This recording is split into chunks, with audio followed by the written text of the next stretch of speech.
Good morning, everybody. Let me get my video pinned here. Yeah. Sorry, coming in a little bit late here. Got caught up writing some solutions and lost track of time for a minute, but we're all here now. My computer is doing this thing where I get these, you know, like how the phone gives you news alerts sometimes. I'm getting them on my computer and I don't know how to turn them off, and it makes noise and it really kind of bothers me. Oops, that's all that wanted. So hopefully I figure out how to turn that off. But for now, we're just gonna have to live with it, I guess, which is terrible, but oh well. All right, so people had a midterm yesterday. Hopefully that went all right. Just wanted, so if you guys have any questions about the midterm, I haven't seen it obviously, but you could certainly ask those. Or if you have any other questions you want to ask, I'm happy to address them. So,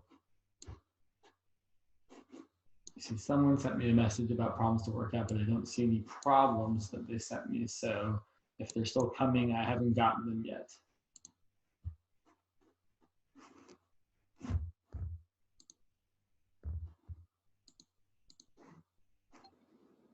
So I'm just.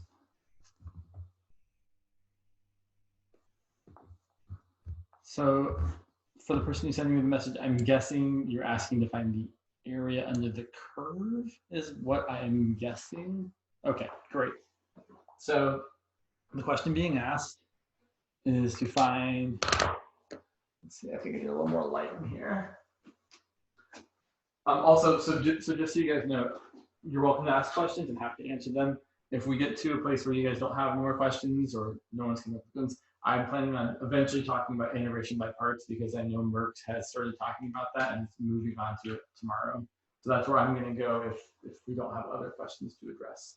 So the question being asked was, I'm guessing it's this, but correct me if I'm wrong, find the area under y equal to the, let's see, 4 divided by the square root of 4. I feel like that must be 4 divided by the square root of x.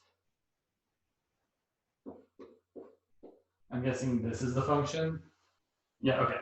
On the interval from 1 to 16. And while you do not have to draw this, we certainly can. I'm going to set it up first, and then I'll draw it. So the setup is we're going to do the integral from 1 to 16 of 4 divided by the square root of x, which I would immediately rewrite and do two things. I would bring this multiple of 4 out in front because I don't really need constant multiples in my integral. And then I would write 1 over the square root of x as x to the negative 1/2.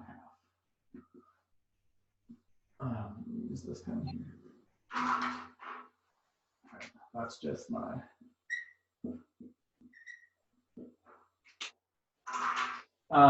For those of you that just joined us,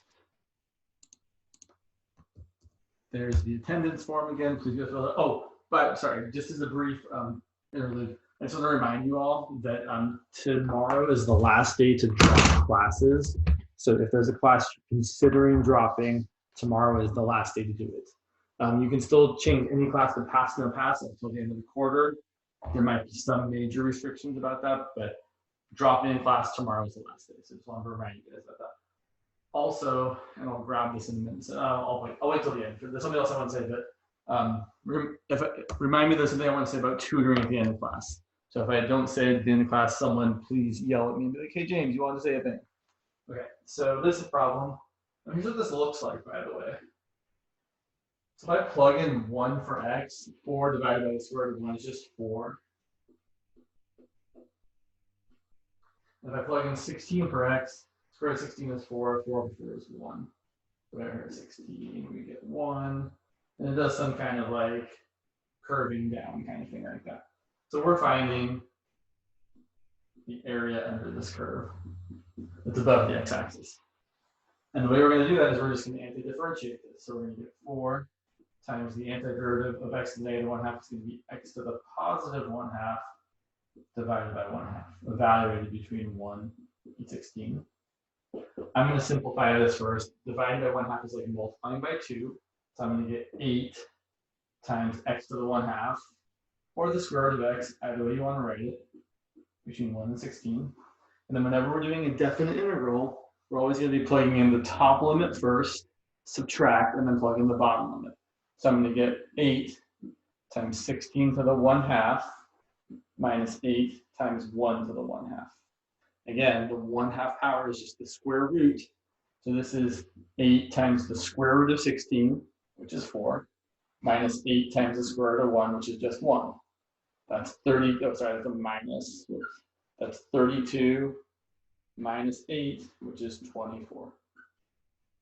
That's how we would do that problem. Are there other questions you guys have? I had a question. Yeah, go ahead. So there was a problem where you had 2 points on a graph. The graph was an exponential function. Okay. And you had to find, just from the 2 points, the equation of the line. Sure. So we're given something like y equal, do they give you what the base is, or do they not give you the base? They gave the base function the same type of way as like the exponential function. So c times e to the kt. Sometimes you can also do it with a different base, where like it's c times 2 to the kt or whatever. So I just want to make sure that it was e. And so they gave us a couple points, and we can make this. Let's not make it super challenging. But I'm guessing they didn't give you like t equal to 0, because that would make it really easy. I'm going to pretend like they didn't. Let's say they gave us these 2 points, 1, 2, and 3, 4. I'm just making stuff up. And yes, I see your question, Fernando. We'll definitely look at that one next. So we've got this. We don't need to graph it. I just like graphing things because it kind of gives me an idea of how things look. So I'm pretending like I have an exponential function that looks like this. So I'm just, right, it's like, woo, okay, there we go, great. So the whole idea is that I've got this equation, and there's 2 things I want to solve for. Right? I want to know what this is, and I want to know what this is. And something that's generally true is that if you have 2 equations and 2 unknowns, you can typically solve that system of equations. So using these 2 data points, I can write 2 equations and 2 unknowns. Remember, so if we're thinking of, right, our input is t and our output is y. That's the t coordinate, that's the y coordinate, that's the t coordinate. So I'm going to plug in for t and for y. So in the first one, I get 2 equal to c times e to the k times 1, right? And in the second equation, I get 4 equal to c times e to the k times 3. And then we can use these to solve for either k or for c. I think it's easier to solve for k first. Yeah, typically what we do when we have equations like this where we don't know c right off the bat is, well, you can do it either way. I usually think of like doing this equation divided by that equation. Yeah, divided, yeah. So 4 divided, that seems weird though. It works, but it feels like it's a little bit of a stretch. I'll talk about the other way as well. So I'm doing this divided by that.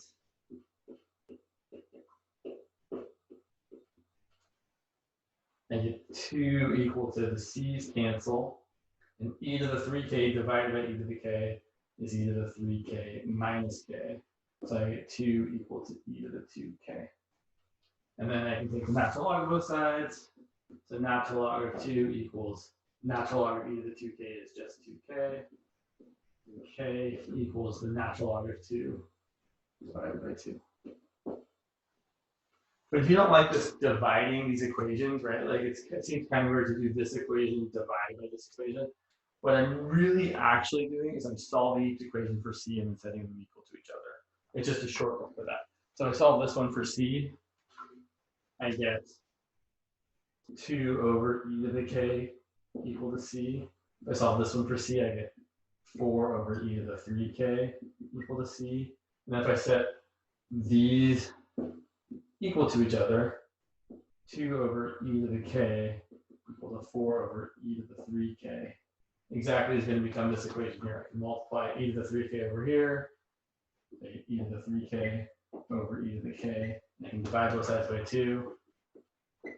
So I do get exactly the same equation here. So it's perfectly fine to divide two equations by each other, but what you're really doing is solving for the CNs that are equal to each other. So we got k. Oh, go ahead. Right now, what is this problem like asking for? So the problem says you have an exponential function, y equals c e to the kt, and it goes through these 2 points, and they're asking us to find out what c and k actually are. They want to actually know the values. So we found k, and after finding k, finding c is a breeze, because you can take either one of these equations, plug in for k, and solve for c. So if we take this first one, 2 equals c e to the k, which is natural log of 2 over 2, then we can solve for c. So 2 divided by e to the natural log of 2 over 2 is equal to c. And you can leave it like that, although it's kind of gross. You can also simplify it. You can write this as, so e to the natural log of 2 over 2 is e to the 1/2 natural log of 2, which is e to the natural log of 2 to the 1/2, right? So this constant multiple can come up as a power there.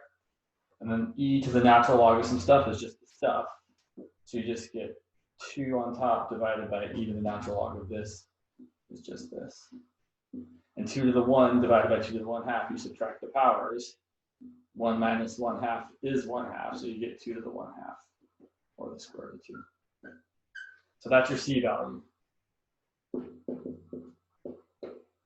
So then I could write my final answer as y equal to the square root of 2 times e to the k, which I lost right there, natural log of 2 over 2,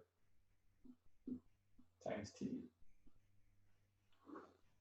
So that's the very typical, that's a very kind of standard process, right? If they give you some exponential function that goes through 2 different points, you can always find c and k by plugging in those points. Unless they give you t equal to 0, you usually have to solve for k first, and then after you solve for k, you can plug it back in and solve for c. Questions about that before I move on to Fernanda's question?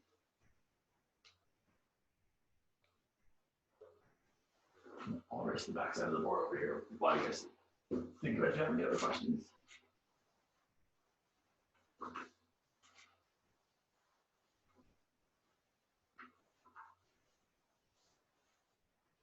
Okay. So, whoops. Fernanda's question is the area under the curve, y equal to absolute value of 4x minus 5 on the interval from 0 to 5. Okay, so some functions, although we could definitely do this with an antiderivative, the intention is not to do it that way. So I'll show you how you should do it this way, and then maybe I'll talk about how you could do it. So if I'm trying to find the area under the curve, if I can, from 0 to 5. If I can do this using geometry, I tend to like to. So I can draw this curve, this absolute value. And I know that an absolute value is usually a V shape where, well, the bottom of the absolute value, I should say the vertex, right? If it was absolute value of x, it's just at the origin. The vertex is always the lowest point. It's usually where the insides are equal to 0 because that's the smallest it can be. So if I set this equal to 0 and solve for x, I see that when x is 5/4, I'm going to get the absolute value of 4 times 5/4 minus 5, which is 0, which is equal to 0. So that's going to be the vertex of my not parabola, of my, whatever you call this, absolute value function. Sorry. Let's say it's right about there. That's going to be the bottom of my V. And then it's going to look like this.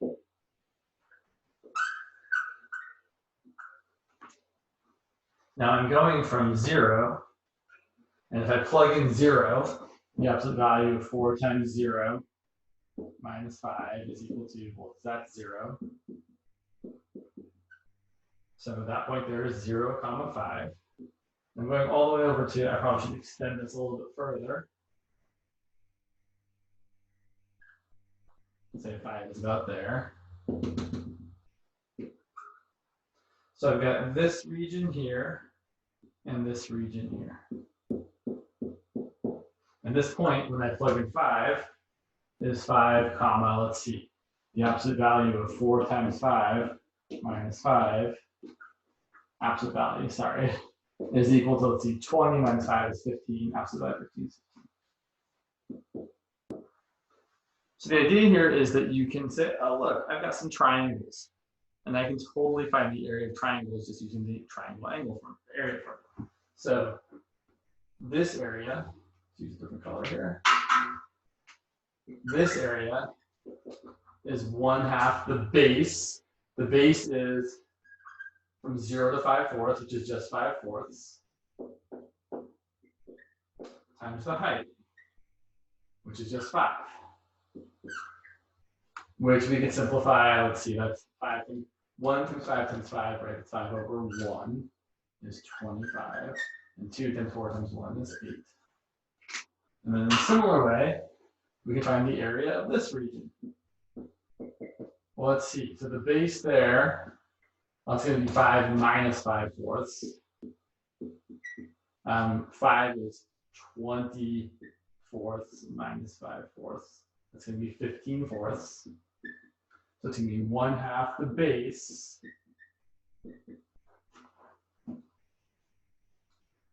times the height. And the height is just 15 because that's what the y value is there.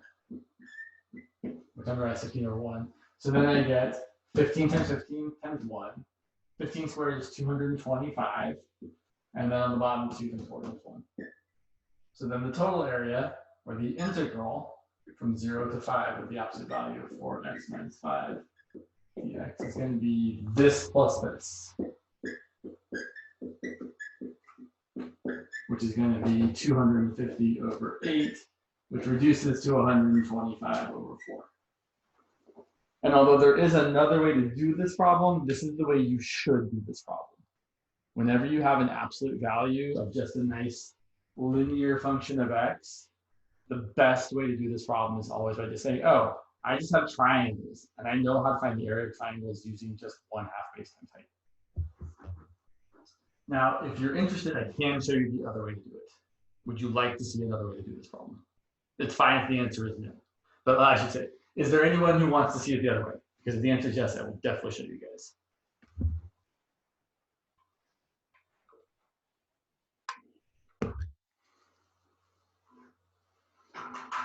Seeing no yeses, let me talk about another kind of integral that is similar in how I think about it. Let's see. 16b. So sometimes people get crazy in 16b and cover some methods of integration that generally aren't covered. And I don't know. I don't think Merckx is going to go there, but I guess I should look at, let me double check something real quick. Let me look at his syllabus. Sorry, one moment, please. I'm just wondering, oops, oh gosh, okay, sorry. I'm wondering what he has planned. Because some people like to talk about trig substitution, which is crazy, but I don't think he has that planned. I don't know. I don't see actually his syllabus anywhere. 1 minute. Apologies. See his lecture notes. There's the syllabus. Let's see.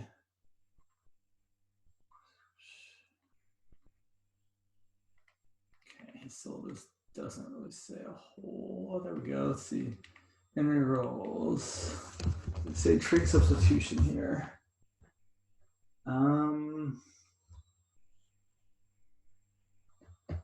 Okay, it says trigonometric integrals, which is usually not mean trig substitution. So I'm going to go ahead and go with the assumption that we are not doing trig substitution. If that changes, if he says the words trig substitution, let me know. But I'm going to go ahead and assume, which is standard for this class, that we are not covering that. So sometimes, so I'll get to your question in a minute, Nicole. Sometimes people will ask you to do this sort of integral, like the integral from -5 to 0 of the square root of 25 minus x squared dx. And while it is possible to anti-differentiate that function, it does require a method called trig substitution, which we generally do not learn in this class. And the idea is much like the previous problem where we used a formula for a geometric shape, we can do the same thing here. Because this function, y equal to square root of 25 minus x squared, what kind of graph does that function have?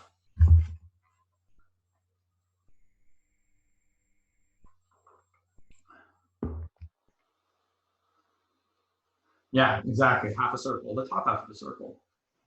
So this function exactly looks like this. And it's got a radius of 5.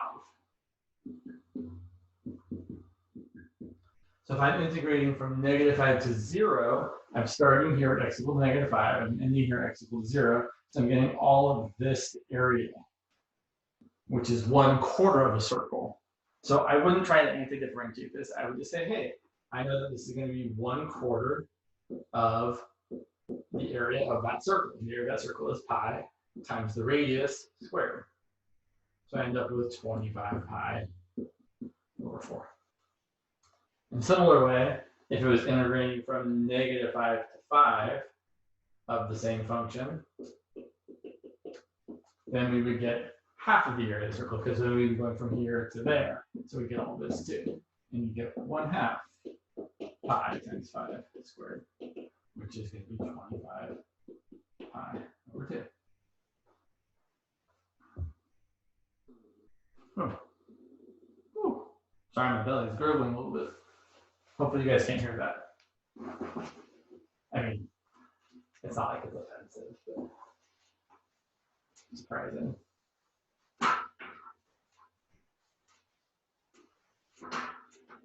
All right, Nicole, so I see your question there, so look at this. Nicole, remind me, whose class are you in, Nicole? Just so I'm just curious about which. Fans. Fans, okay. Yeah, we just got to doing like the integrals, like area under the curve. Sure. Thank you. Oh, also, can you do like, I don't know, like make an example up of like adding two areas up together? Does that make Thanks. So I'm just got. Let me look at this question first. Oh yeah. And then I'll think about the other one. No worries. Thank you. Area under the curve. This is a good question. So area under the curve, y equal to x over the square root of 4 plus 2x squared. Yeah, on the interval 0 to 4. So we're trying to do this, right? This is actually something we haven't talked about in code class yet together. Because it definitely requires a u substitution, but we haven't talked about definite integrals with u substitution. And there's kind of two different paths to take. And I'm going to show you guys both ways. I'll tell you, I definitely prefer one way, but both ways work just fine. So we'll do it the way I prefer first. So my u, well, I'm going to let u equal 4 plus 2x squared. And the reason for that are twofold, right? Reason one, the derivative of u is 4x, and I essentially have 4x, right? I don't need to worry about the 4. As long as I have the right variable, that's enough. So my derivative, I have it. And secondly, this u is stuck inside of the function, it's stuck inside the square root, it's in the denominator. So those are both excellent reasons to be picking u equal to 4 plus 2x squared. My du dx is 4x. I almost always don't write this. I usually just jump straight to du equals 4x dx. But I really want to remind you, because I've seen a lot of students get caught up with this in the past. The way you find du is you're literally just taking the derivative of this. So remember, du is just the derivative of whatever u is. So du equals 4x dx, and then 1/4 du is equal to x dx. So My x dx is going to be 1/4 du. And I'm going to write the 1/4 out in front. And the du right there. And then my denominator is going to be the square root of u. Now, here's the thing. It's actually wrong to write 0 and 4 there. Because that 0 and that 4, those were the x limits of integration. But I'm not integrating with respect to x anymore. I'm integrating with respect to u. And u is not the same as x. So what I think you should do, although I'll show you a different way next, is if you're doing u substitution with the definite integral, you have to change your limits of integration.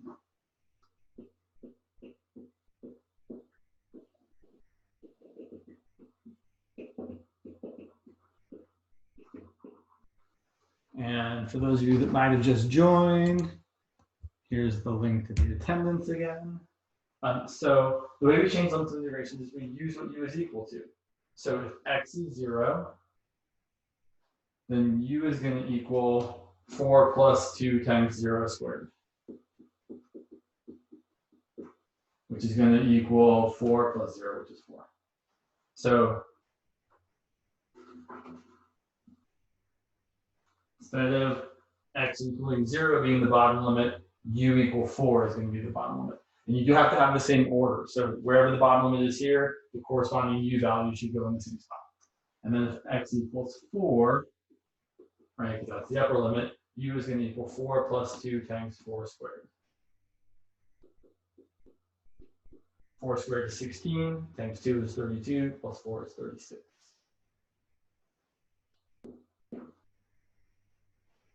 So that's what the new limits of integration are. The upside to doing it this way is that we don't actually have to change back to x. So if you're doing a definite integral with u substitution, unlike an indefinite integral, where you do have to change back to the variable that you started with, for a definite integral, there's no need, because the answer we're trying to find is just the area under the curve. It doesn't matter if I'm doing it with x's or with u's. So I'm going to erase this, I can use the space here. So we change the limits of integration is what we did right here. So now I'm going to rewrite this as 1/4 the integral of dividing by the square root of u is like having u to the negative 1/2 from 4 to 36. I'm going to anti-differentiate that. So I'm going to get 1/4 times u to the negative 1/2 plus 1 is positive 1/2 divided by positive 1/2 from 4 to 36. I'm going to simplify this a little bit. Dividing by 1/2 is like multiplying by 2. So 2 times 1/4 is 1/2. So I have 1/2 times the square root of u from 4 to 36, which is going to be 1/2 times the square root of 36 minus 1/2 times the square root of 4, which is 1/2 of 6 minus 1/2 of 2. That's going to be 3 minus 1, which is 2. Now let me show you guys another way of doing it, because there are people that like to do this a different way, and I think for some people it's really just easier to do it the other way. So I'll show you the other way, and then you can decide for yourself which way you like to do it better. I will probably default to doing it the way I just did it, because I think it's nicer, but you can do this. So back to the same problem.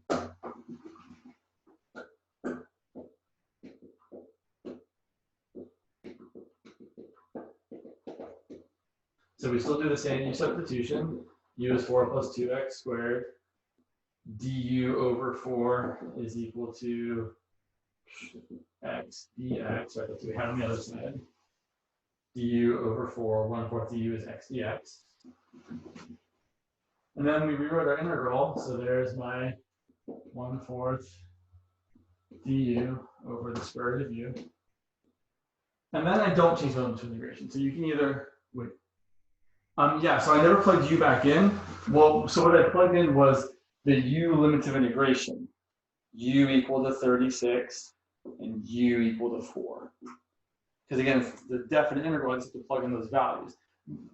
Hold on to that thought for a second, because you'll see I'm going to do it the other way here, and we're still going to get the same answer. So here I'm not going to change the limit of integration. Now, you can't write 0 and 4.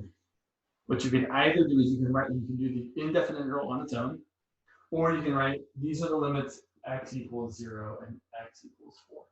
So that the person grading your work knows that you don't think that those are u values, because they're not u values, they're x values.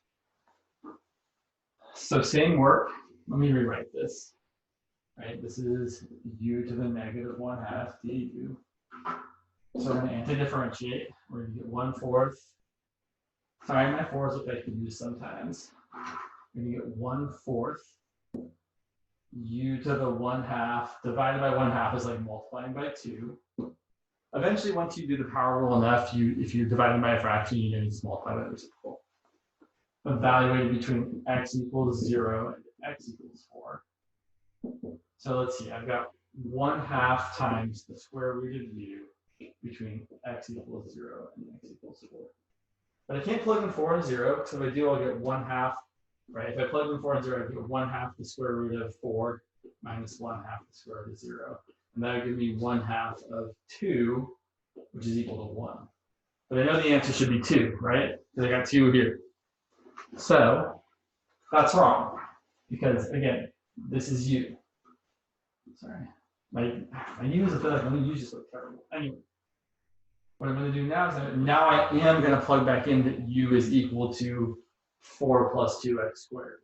So then I have 1/2 of the square root of 4 plus 2x squared from x equals 0 to x equals 4.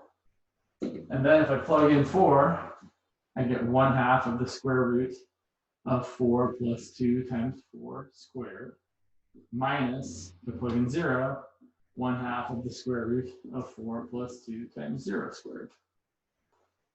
And now simplifying this, look what I get. You get 1/2, it's a stupid black dust. You get 1/2 square root of 4 squared is 16 times 2 is 32 plus 4 is 36 minus 1/2 square root of 4 plus 0 is 4. And look, I'm exactly to the same place I was when I plugged in u equal to 36 and u equal to 4. It's the same work, it's just a different path to get there. So we get the same answer. We get 1/2 of 36 minus 1/2 of 2. So either way you do it is fine, you just have to be consistent. You're certainly welcome to go back to x's and then plug in what the x values were, or you're welcome to change your limits of integration to u values, and that's actually right. That these were u equal to 4 and u equal to 36. And then if you do that, you don't have to plug back in that u is equal to 4 plus 2x squared, because you already have the limits of integration in terms of the variable that you're using. So I like doing it this way. I feel like it's a little bit cleaner. The only downsides are sometimes figuring out what u is actually kind of gross. Here it wasn't. U is perfectly nice. The upside is you don't have to plug back in u equal to whatever it is in terms of x, which can be kind of a pain in the butt. Either way is fine.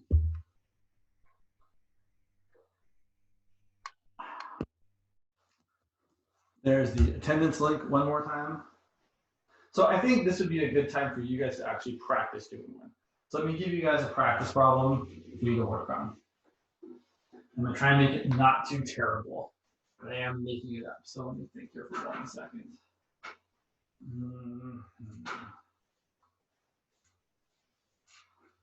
Sure, I've got one. Let's try this. Sorry, 1 sec. I have to think for just a minute. The integral. Let's see here. What do I want? I think I want a cube root. Yeah, I think I want a cube root of squared.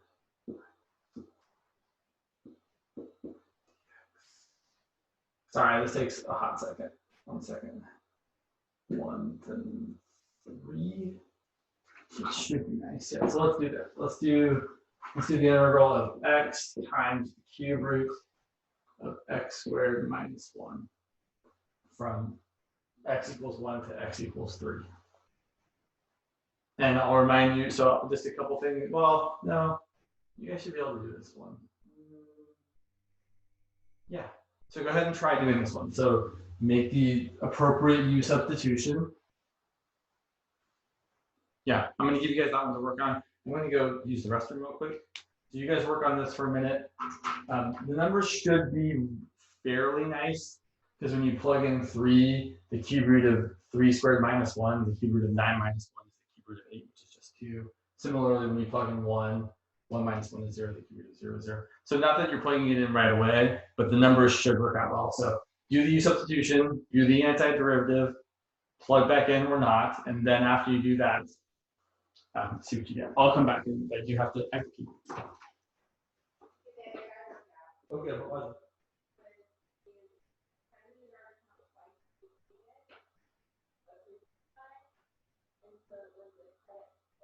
Oh, that's weird. Okay. Okay, I'm glad. That's weird.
Okay, so here's the work I'm seeing. Hopefully you guys are able to get here without too much trouble.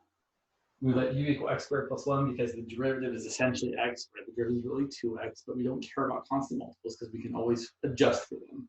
So if you're ever trying to think about what should you pick for u, and you don't think your derivative is there, remember, you don't have to worry about constant multiples. We can always fix them.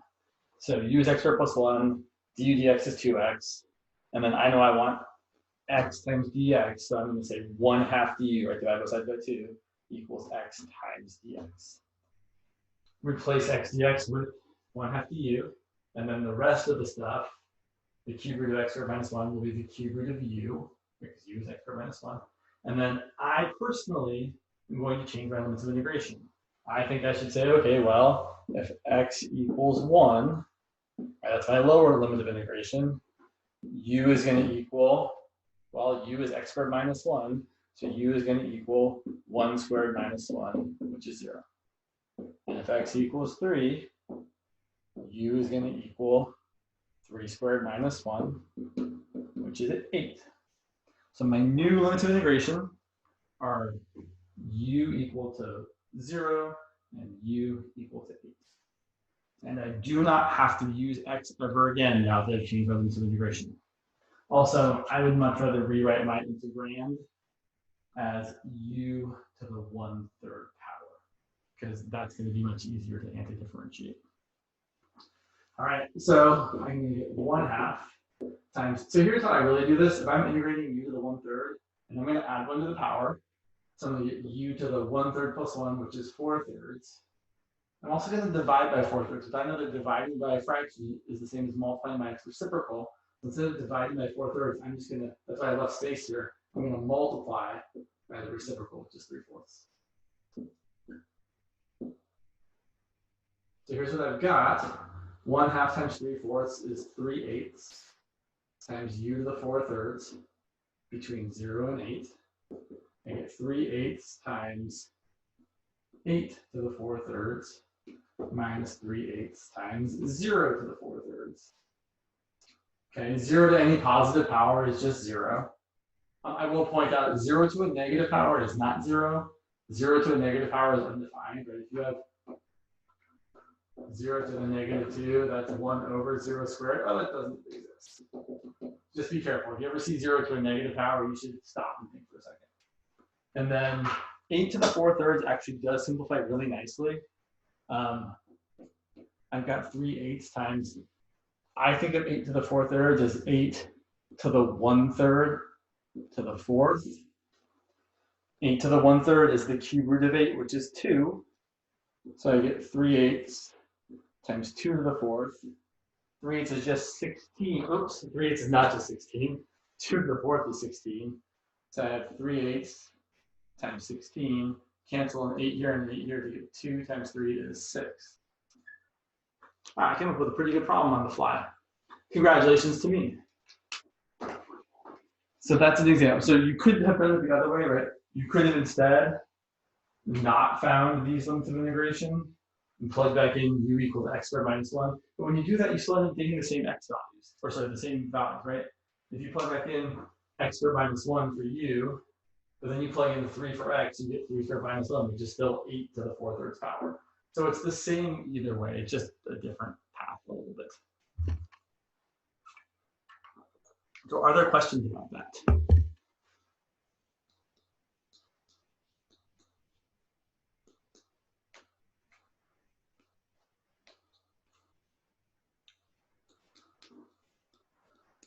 Okay, or something else.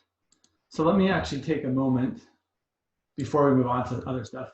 I want to remind you guys that there is online drop-in tutoring you can make by appointment. The reason I mentioned this is because I was talking with my supervisor, Sarah, earlier today. She was, in fact, you guys, most of you, those of you that took Co-16A last quarter with me, had me for a day, and then you had Sarah for the rest of the quarter. So Sarah was telling me that not a lot of students are using the online drop-in tutoring, but if you are looking for a place to get some extra help, you can make an appointment with a student tutor at this website. So if you go there, in fact, let me share my screen for just 1 second. So yeah, I have to do it too much here. So if you look, come on, here's the website. I actually haven't checked it out that much, so maybe I should click here. So I probably would click on this, and then online remote services. You can book an appointment. Drop-in tutoring for spring 2020. Read on, okay. So book a drop-in tutoring appointment.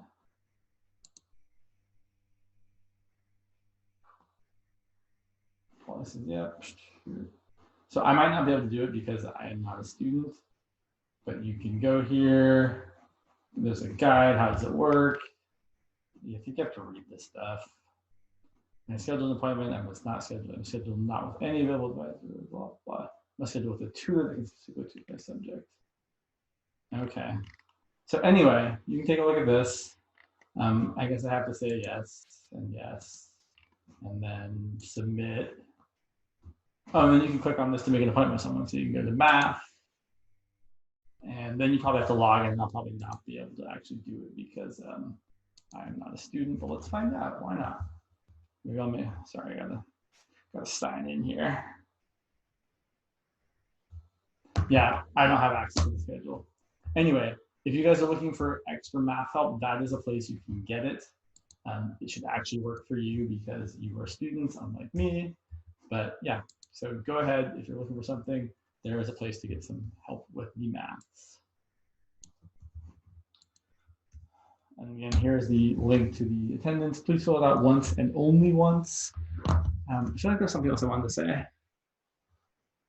Graded your guys' quizzes, posted the solutions if you want to look at them. All right, if you guys don't have any questions, I'm going to start talking about integration by parts, which I'm sure FAM isn't to yet, but he will get there eventually, and you guys should see it.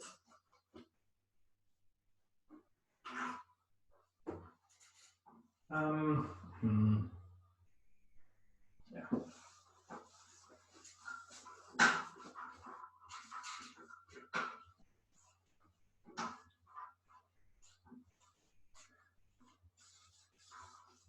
One other thing to keep in mind about finding area under curves or between curves is that sometimes it's really messy to carry the limits of integration, which are like the lower and the upper thing. With it, you can totally do the antiderivative off to the side and then go back to the problem and do the definite integral. And I'll talk about that in a little bit more. So integration by parts. Integration by parts. If you guys have questions not about this, we can always go back to other things, but we're here, so let's talk about it. Often abbreviated as IBP. So integration by parts is a method of integration that allows us to integrate a product of two things that don't work for U substitution. For example, this function, we could totally do with U substitution, right? We could let U equal x cubed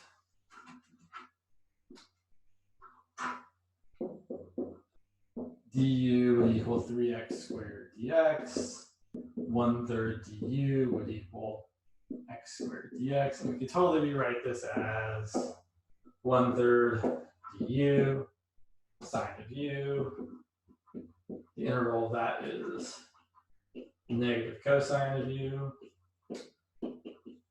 plus c, and then we throw in what u is equal to, right? So just as a reminder, when it's a definite, when it's an indefinite integral, right? When you don't have any limits of integration, your answer needs to be a function. If your answer needs to be a function, it should have the same variable x that you started with.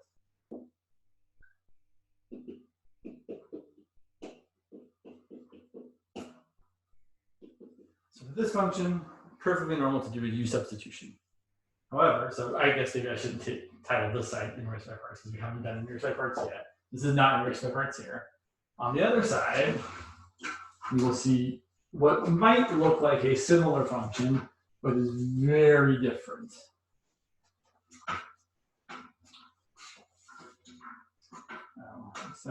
Yeah, okay. So, yeah, let's just do, I was going to do x squared sine of x, but x squared sine of x requires integration by parts twice, and I would rather start off with a simpler example.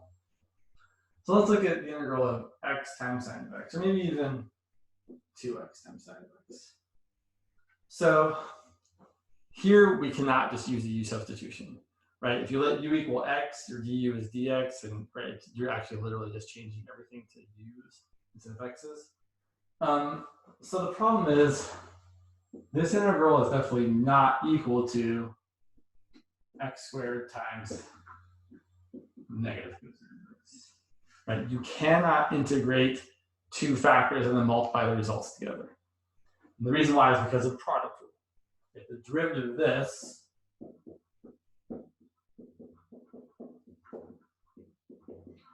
is not equal to that, the derivative of this is 2x times negative cosine of x plus x squared times the derivative of negative cosine, which is positive sine. So, right? The integral of this is not that because the derivative of this is not that. So what is the integral? Well, there's a process. And I think first I'll just show you guys what the formula is. And then if you want to talk about it more in depth, we can. So here's the idea with integration by parts. I'll probably end up talking about where the point comes from. So we have the integral of some function of x times some derivative of some other function. Usually people just think of it as u dv, right? They kind of leave the x's out of it. And what is true is that you can rewrite this integral as the function u of x times v of x minus the integral of v of x times du dx.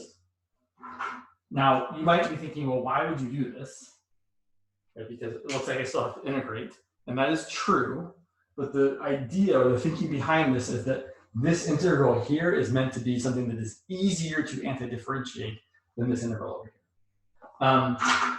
Usually we write this more simply as just u times v minus the integral of v du. And the mnemonic device that I have used, that Sarah taught me, which sounds kind of funny, but totally works, is this is the integral of u dv is equal to ultraviolet super voodoo. Hard to forget, ultraviolet super voodoo.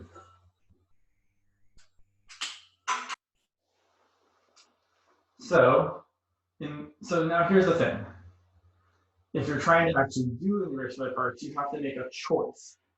This whole thing here, you need to pick a thing for u and a thing for dv. And whatever you pick for u and dv, they have to multiply to the entire integral. So essentially, once you pick one part, the other part is automatically whatever else is left over. Now, there are some rules. Well, I should say there are some guidelines for picking u and dv. In fact, I have an integration handout, which I should totally send you guys. I'll post it up in Blackboard. There's an integration like kind of flow chart, which says, if I have this, what should I do? So, here's all this. There's a couple ways, there's a couple things to think about. So it's in much the same way we think about how you pick u in the u substitution. I wouldn't say it's the same, but there's a similar idea of like we do this. So for u substitution, you're trying to pick a u whose derivative is also there. It's stuck somewhere. For integration by parts, you're trying to pick a u and a dv. And you want u, well, we'll talk about u in a second. You want dv to be easy to anti-differentiate. Which both of these pieces are, right? 2x is easy to anti-differentiate. It's x squared. Sine of x is easy to anti-differentiate. It's no negative cosine of x. So what we usually say is dv should be the most complicated thing that is still easy to anti-differentiate. Whether it's complicated or complex as possible. Now, your definition of complex might not be, I don't know what mine is, but most people would agree that a trig function is more complicated than a polynomial function. So in this particular example, I would be picking dv, which is usually like the last thing I pick. Usually I write that over here. The dv would be the sine of x dx. If you have a d thing on one side, you have to have a d thing on the other side. The way we pick u, well, in this, so if we pick dv equals sine x, our u would have to be whatever's left over, 2x. But more generally, the way we typically try and pick u is using the acronym LATE. Where first you look to see if there is a logarithmic function to let u equal to. There's no logarithmic function, so I move on to the next one. Then I look for an algebraic function. This just means a power of x. It could be x squared, it could be x to the first, it could be x to the 1/2, it could be x to the -7th. Any power of x is a fine thing to let u equal. And I see that I do have that. I have u equal to 2x. So that's where I would stop and say, oh, u is 2x, and then dv is whatever else, as long as the whatever else is not terrible to anti-differentiate. And then the last choices are trig, if you don't have log or algebra, and then you almost never let u equal an exponential function, because exponential functions are usually the most complicated thing, and they're always easy to anti-differentiate. Like the integral of e to the x is just e to the x. So in this case, u is 2x, dv is sine x dx, and then we complete the table. The du, well, the derivative of 2x is just 2 times dx. You know, really I'm saying du dx equals 2 and then bring dx over. And the antiderivative of sine of x will give me v equal to negative cosine of x. All right. Is the attendance form again? It's good people that come in later can't see the older chats, which is too bad. So I'm going to end up with the integral of 2x sine x, and again, sorry, dx. That's my my u, my dv. That's going to equal uv, so u times v, minus the integral of v du.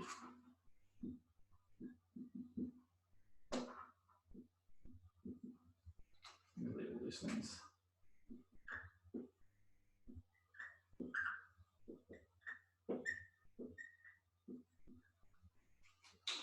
And so here's the point. The point is that, I'm trying to keep my pens organized here. The point is that this new integral over here is much easier to actually calculate. If I do this, check it out. I get negative 2x cosine x, right? Because the negative minus minus is plus. Let's also bring out the 2. Look, cosine of x is something I'm totally able to get to differentiate. So I end up with negative 2x cosine x plus 2 times the antiderivative of cosine, which is positive sine, and then plus c.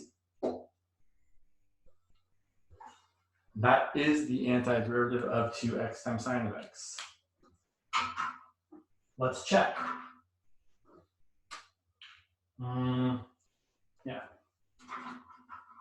So you never should have to check because the formula does work. But if you wanted to check, we could. So the derivative of this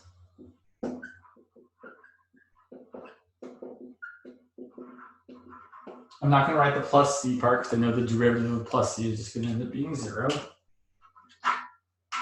The derivative of this, well, I know it should be this, but let's actually make sure. So it's going to be, I'm going to have to use the product rule here. So the derivative of negative 2x is negative 2 times cosine of x plus, now we leave the negative 2x alone, and the derivative of cosine of x is negative sine of x plus, here I don't have to use the product rule because that's just a constant. So when you have a constant multiple, it just hangs out, and the derivative of sine is cosine. Simplifying, I get negative 2 cosine of x minus a minus is plus 2x sine of x plus 2 cosine of x. But look, the negative 2 cosine x and the positive 2 cosine x cancel out, and I end up with exactly 2x times sine of x. So I can see that, yes, the antiderivative of 2x times sine of x is indeed negative 2x cosine x plus 2 sine of x, because the derivative of negative 2x cosine x plus 2 sine of x is exactly 2x sine of x. So that's the idea behind integration by parts, is that you can integrate something complicated, some complicated product, by rewriting it as a less complicated integral. And it really is very much like you're kind of undoing the product rule, but I wouldn't worry too much about thinking about it that way. Gosh, my voice just really is not standing up to all this talking. So, are there questions about this example before we do some more? Sorry, those are gross and cracky.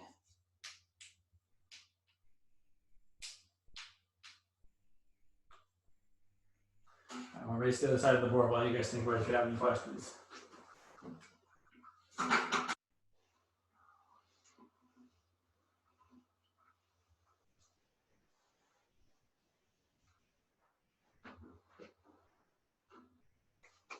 Let me grab this other blue pen.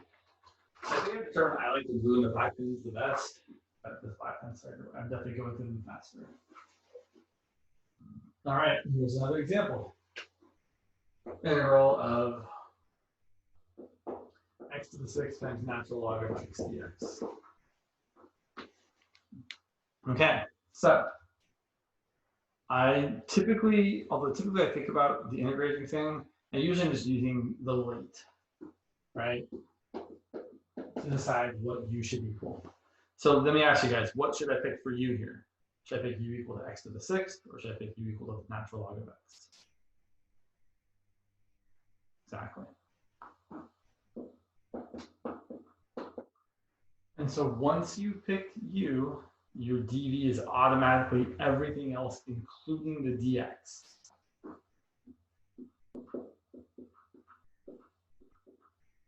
I will point out that you should be careful. A lot of times people get into the habit of, unfortunately, of automatically picking u equal to x to a power. But if you have natural log first, then you have to pick that to be your u. All right, and also the reason is because we don't know the antiderivative of the natural log of x yet. If the antiderivative of natural log of x is, the derivative of natural log of x is 1 over x. The antiderivative will actually use integration by parts to find a little bit. So the derivative of natural log of x is 1 over x. So du is 1 over x times dx. And the antiderivative of x to the sixth is x to the seventh over 7. Okay, so now we're just going to use the ultraviolet supervoodoo.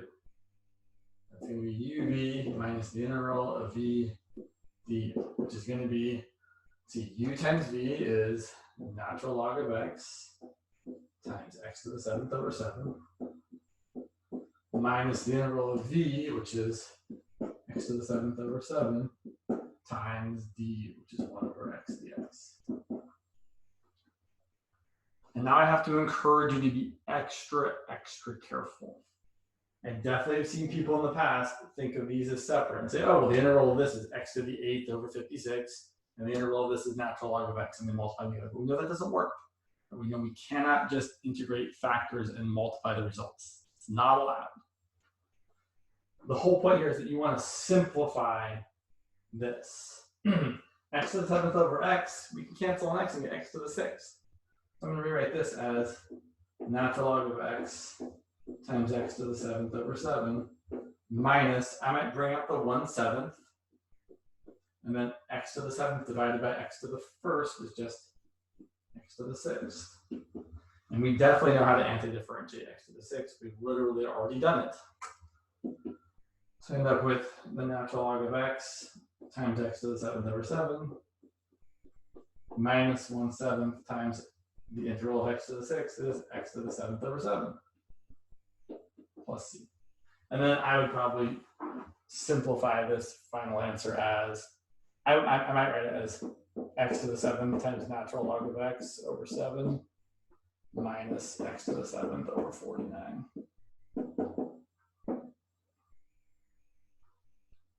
So that's how we do that.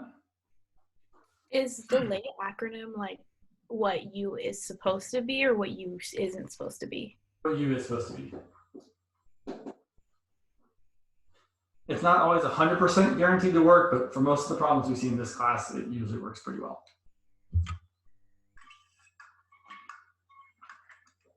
Okay. Let me think for a second here. No, let's not do that just yet. Okay. Another example. Actually, so yeah, let's do that.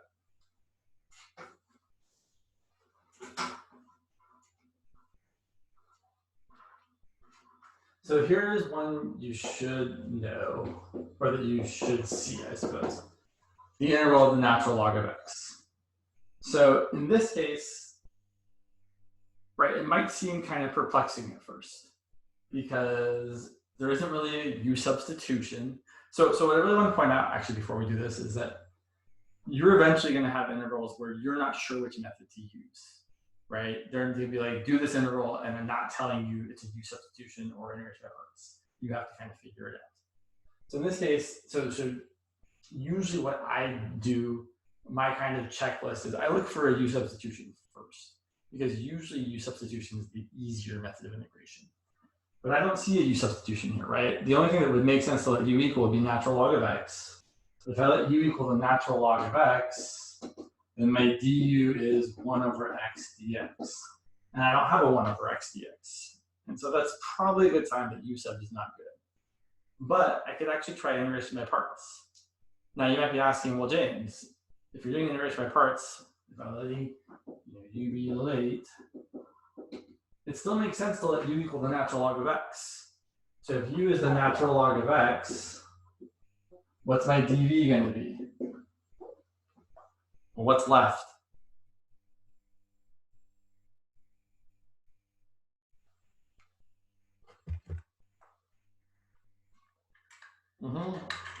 My water. Oh no. I'm about to like color my face with a pen while I try and drink my water. Maybe don't do that. Yeah, dv is exactly dx. This is probably the only integral we'll do in this class where you make this choice, where you let u be the only thing you have and dv be just dx. There are a couple other functions that we don't look at usually, which are the inverse tangent and the inverse sine function. You also integrate those in the same way, but I don't think we'll see those, so I wouldn't worry about them. If we do, we'd love to talk about them. What's the antiderivative of dx? Well, it's just x. Because really I'm thinking I have 1 times dv equals 1 times dx, and the antiderivative of 1 is just x with respect to x. So then I'm going to rewrite this. It's ultraviolet supervision. It's uv, so it's going to be natural log of x times x minus the integral of v du, which is x times 1 over x dx. And then just like in the previous problem, we're going to simplify the integral before we try to anti-differentiate. So I'm going to rewrite this as, usually rewrite x in front. So write this as x times natural log of x minus the integral of, well, let's see, x times 1 over x is just 1. The integral of 1 is just x, so you get x natural log of x minus x. And that's my answer. That's the antiderivative of natural log of x. Your teacher will probably want you to be able to do this, but I think it's also worth just memorizing because it comes up, I feel like it comes up often enough that you would want to know it, or at least have a good idea of how to do it. Okay. Time is it? Okay, I got 10 minutes. I definitely got 1 or 2 more examples I can do. So I'm trying to think about what's the most useful thing to see at this point. I don't think so. I think we'll stave off the more complicated ones for a second. Oh, I know. Okay. So the thing about integration by parts is, unfortunately, sometimes you have to do it more than once. So for here, let's look at this function, the integral of x squared times e to the x, which I will warn you right now is going to require integration by parts twice. So I'm going to let u equal, let's see, should I let u equal x squared or u equal e to the x? You can guys say some words. Somebody say something. E to the x. Sorry, what was that? E to the x. So e to the x is actually going to be our choice for dv, because although it is easy to let u equal e to the x if you want to find an easy derivative, if we're thinking about our late acronym, I don't have a log, but I do have an algebraic term. And I know I feel like the algebraic term piece is, what's what I'm looking for? It's not the best word. It's not very descriptive, but it makes the acronym nice. Some people say LIPTA, which does not sound nearly as nice as late, but LIPTA is log and then power. Oh, I definitely see a power of x. So I'm letting A for algebra stand in for power of x. So my u is going to be x squared. And the reason we're making that choice is for a couple reasons. One, so I should say, both of these are easy to differentiate and anti-differentiate. The derivative of x squared is 2x. The antiderivative of x squared is x cubed over 3. The derivative and the antiderivative of e to the x are both e to the x. But the thing is, if I make the wrong choice here, it's actually going to get more complicated. So let me show you this, and let me show you the wrong way. So I do it this way. I get du equal to 2x dx. And my v, well, the antiderivative of e to the x dx is just e to the x. So I end up getting u times v minus the integral of v du, which is going to be e to the dx times 2x dx. And what's happened here is that my integral has gotten less complicated because my power of x has gotten less. If I did the wrong thing here, if I said u is equal to e to the x, and dv is x cubed dx, and du is e to the x, sorry, dv is x squared. This is wrong, don't write this down, but I just want to show you if I do the wrong thing, and this is x cubed over 3, then my ultraviolet super voodoo ends up looking like e to the x times x cubed over 3 minus the integral of x cubed over 3 times e to the x dx. And this is kind of going the wrong direction. And my power of x got bigger. I'm not getting closer to that kind of going away. Something else to remember is you always, if you see e to the x, that is almost always your choice for dv, because it's the most quote unquote complicated function that we know how to anti-differentiate really easily. So then we're going to do u substitution again. So we're going to let, so for this integral here, we're going to let u equal 2x, right? That's the algebra thing. dv is the rest, which is e to the x dx. du, the derivative of 2x is just 2 dx. And v, the antiderivative of e to the x is e to the x. So now our integral ends up becoming, so I still have this here, it's not changing or going away, x squared e to the x minus, this is going to be, so now for the integral of e to the x to x, it's going to be all of this ultraviolet super voodoo. So it's going to be u times v minus the integral of v d.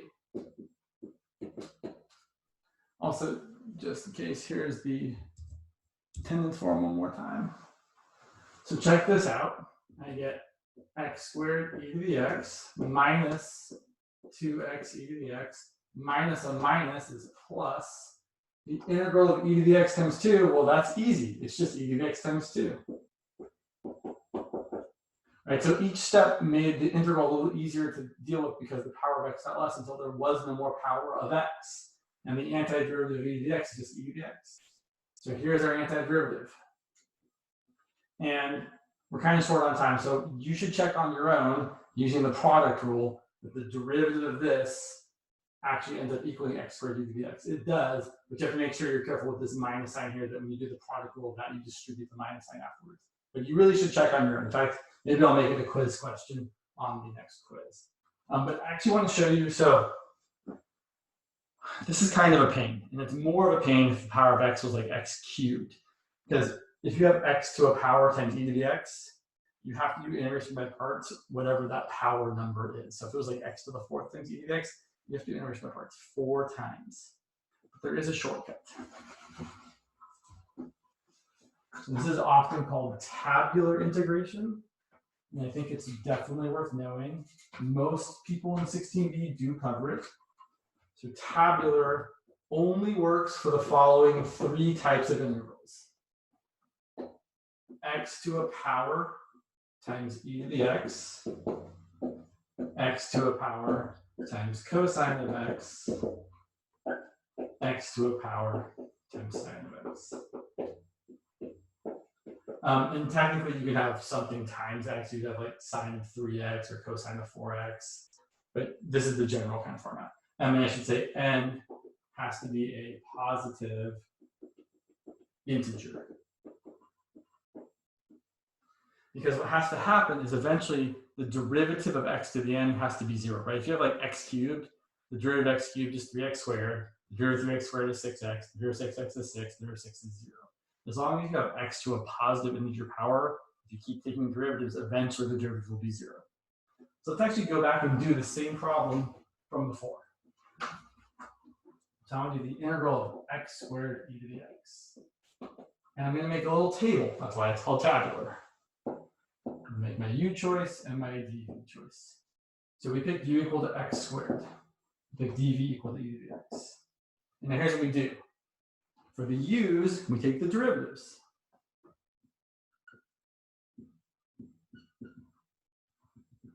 Until we get to 0.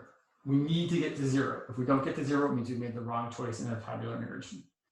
Derivative of x squared is 2x. Derivative of 2x is 2. Derivative of 2 is 0.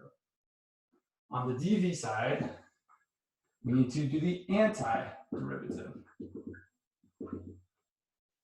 And we need to do it so that there's the same number of rows. Something to be aware of here is that it's easy to get messed up on this side, right? Especially with e to the x, the derivative is the same as the antiderivative. For sine and cosine, be careful the plus or minusness of the sign, S-I-G-N, not S-I-N-E, is the opposite for antidifferentiation versus differentiation. So yeah, I've got time. We'll do one more example of this real quick. So antiderivative e to the x is e to the x, antiderivative is e to the x, and then here's what you get. You get this times this with a plus. You get, shoot, sorry, come on. So I'm trying to get one more problem. This times this with a minus, and then with a plus.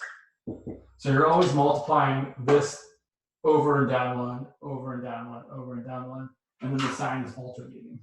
So my integral of x squared e to the x dx is equal to x squared times e to the x, so I should say it's plus x squared e to the x minus 2x times e to the x plus 2 times e to the x plus c.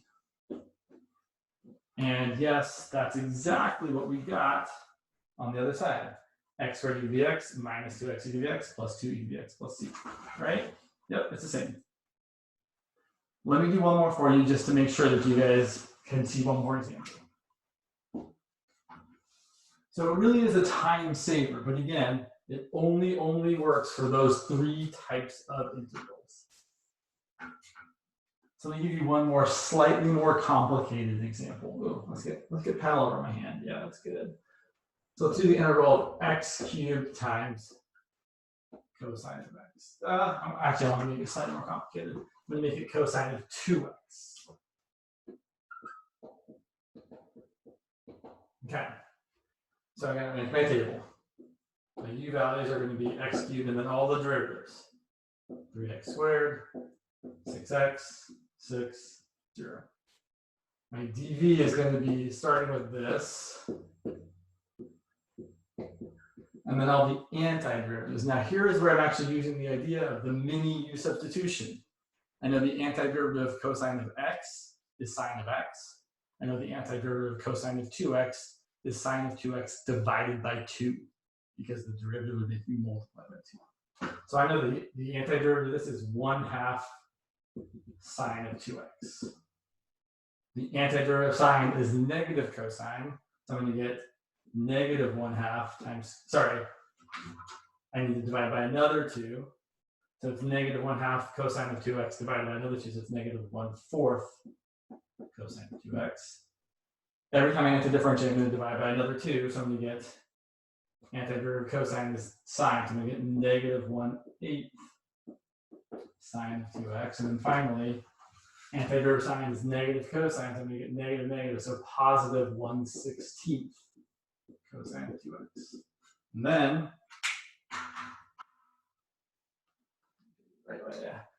it's plus, minus, plus, minus. All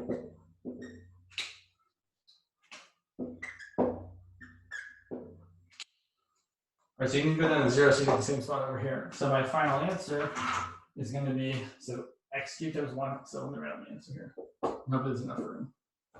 It's going to be plus x cubed times 1/2 sine of 2x minus 3x squared times negative 1/4 cosine of 2x plus 6x times negative 1/8 sine of 2x minus 6 times 1/16 cosine of 2x. Let's see. And then you could simplify your answer if you wanted to, right? I could write this as 1/2 x cubed sine of 2x minus is plus 3/4 x squared cosine of 2x minus 6/8 is 3/4 x sine of 2x. Finally, minus 6/16 is 3/8 cosine of 2x plus c. That's a lot easier than doing integration by parts 3 times. All right, we are over time, so I will end it there. If you guys have questions, you can always start a discussion. You can always send me an email. And yeah, take care. I'll see you all next week.